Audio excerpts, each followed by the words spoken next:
Hello everyone, this is Kuldeep Kaur Taliwal and you are watching my channel Kuldeep's biology.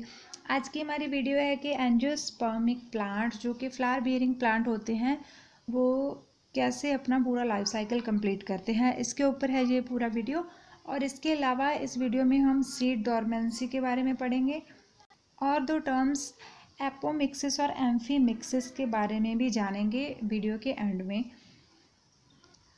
तो friends, अगर आपको मेरी वीडियोस पसंद आते हैं तो लाइक करना, शेयर करना और सब्सक्राइब करना मेरे चैनल को मत भूलिए।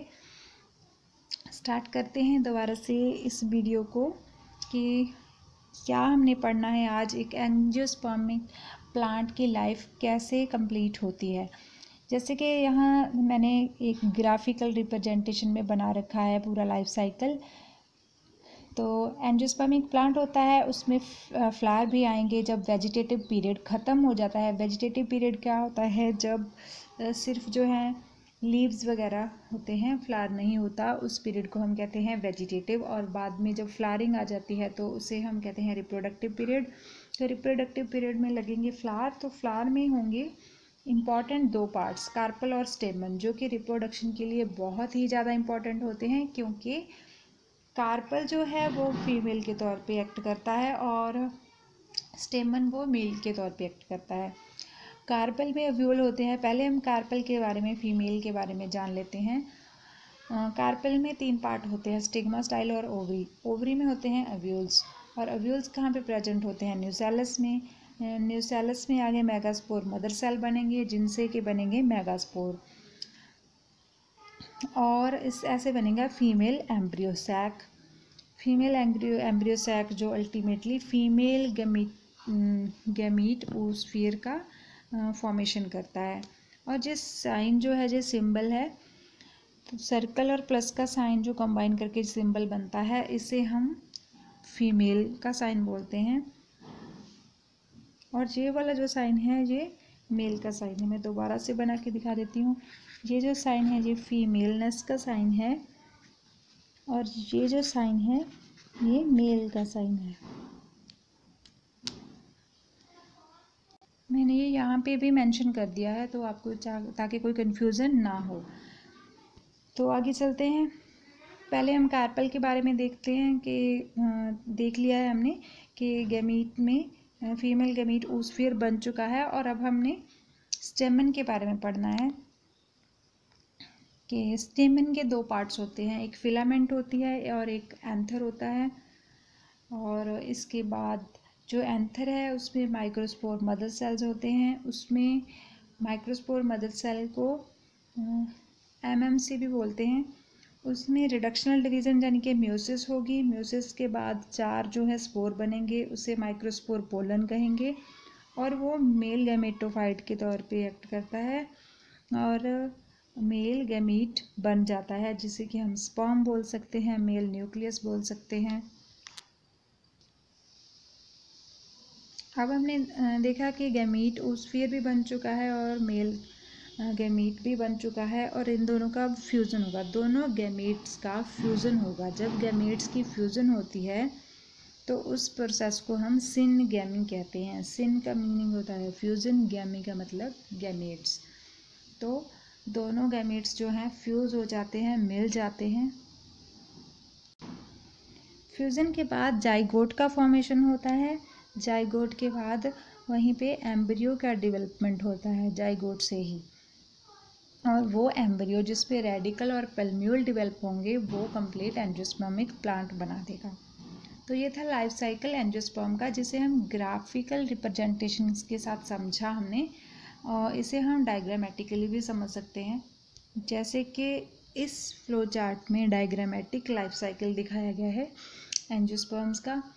होता क्या है कि एक प्लांट होता है एंजियोस्पर्म्स का जो कि रिप्रोडक्टिव पीरियड में आ चुका है, फ्लावर्स लग चुके हैं और उस फ्लावर के मैंने पार्ट्स भी दिखाए हैं। यहाँ पे स्टिग्मा, स्टाइल और ओवरी होगी और इस पार्ट को जो ऑरेंज कलर के दिखाए हैं इसे हम स्टेमन बोलेंगे, जो कि मेल पार्ट है।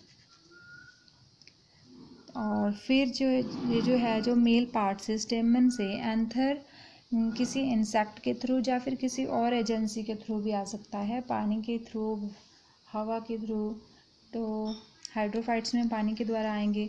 जो एंथर हैं वो स्टिग्मा तक पहुंच जाएंगे अलग अलग एजेंसी से। कोई भी हो सकती है, बर्ड भी हो सकता है, वो कोई बैट भी हो सकता है, वो हमने पहले ही समझ लिया था एजेंसीज ऑफ पॉलिनेशन में, पहले प्रीवियस वीडियोस में हमने ये पढ़ा है। तो जब पॉलन का ट्रांसफ़र होता है स्टिग्मा पे, स्टेमन से जो पॉलन है ट्रांसफ़र होता है स्टिग्मा तक, उस प्रोसेस को कहते हैं पॉलिनेशन। पॉलिनेशन के बाद जो है जो एंथर है उसका जर्मिनेशन होता है स्टिग्मा पे। अंदर होता है एम्ब्रियो सैक, यहाँ पे ओव्यूल होता है, ओव्यूल के अंदर होता है एम्ब्रियो सैक। तो इस नेक्स्ट डायग्राम में हमने दिखाया है कि कैसे पोलन जो है वो जर्मिनेट हो गए हैं।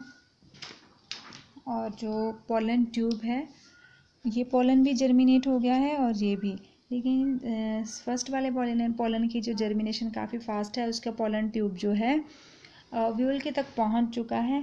पहुंचने के बाद जो है न्यूक्लियस जो है, मेल न्यूक्लियस ट्रांसफ़र कर दिए जाएंगे। एक जो मेल न्यूक्लियस एग के साथ फ्यूज़ होगा, दूसरा पोलन न्यूक्लियाई के साथ फ्यूज़ होगा। तो फ्यूज़न को ही हम फर्टिलाइजेशन कहते हैं। अब 2 फ्यूज़न हो रही हैं क्योंकि 2 मेल न्यूक्लियाई बनते हैं पोलन ट्यूब में। एक मेल न्यूक्लियाई जो है पोलर न्यूक्लियाई से फ्यूज़ करता है और सेकेंड मेल न्यूक्लियाई जो है एग से फ्यूज़ करता है, इसलिए हम इसे बोलते हैं डबल फर्टिलाइजेशन। डबल फर्टिलाइजेशन के बाद जो एग और मेल न्यूक्लियस का फ्यूज़न हुआ था उससे तो बनेगा एम्ब्रियो, और जो पोलर न्यूक्लियाई और मेल न्यूक्लियाई का फ्यूज़न हुआ था उससे बनेगा एंडोस्पर्म। तो इसके बाद जो है जहाँ पे मैच्योर ओव्यूल यानी कि सीड बन गया है फर्टिलाइजेशन के बाद कम्प्लीटली, क्योंकि उसमें एम्ब्रियो और एंडोस्पर्म बन चुके हैं। और जो ओव्यूल की इंटेगुमेंट्स थी, लेयर्स थी बाहर वाली, उन्होंने सीड कवरिंग्स बना ली हैं, टेस्टा बना लिया है, और वो सीड कुछ टाइम रेस्ट पीरियड में रहता है, उसे ही हम डोमेंसी कहते हैं कि कुछ टाइम जो है सीड कुछ से डोमेंट होते हैं, जो फेवरेबल कंडीशन होने के बावजूद भी ग्रो नहीं कर पाते।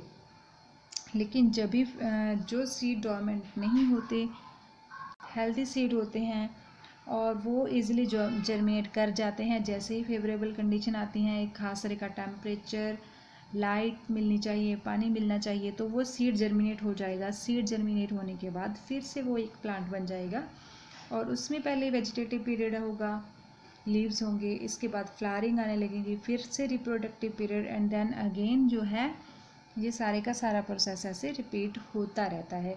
तो हम कह सकते हैं कि ये ही एंजियोस्पर्म का लाइफ साइकिल है। इसीलिए हम लाइफ साइकिल बोलते हैं, क्योंकि ये कभी रुकता नहीं है, चलता ही रहता है। ये डायग्राम से समझने से काफ़ी इजी हो जाता है, क्योंकि हम डायग्राम से देखते हैं कि कौन सी चीज़ से क्या बन रहा है, किससे क्या आ रहा है, कौन किससे फ्यूज़ कर रहा है। तो इसे आप माइंड में रखिए, इजीली आपको फर्टिलाइजेशन और एंजियोस्पर्म का लाइफ साइकिल माइंड में रहेगा।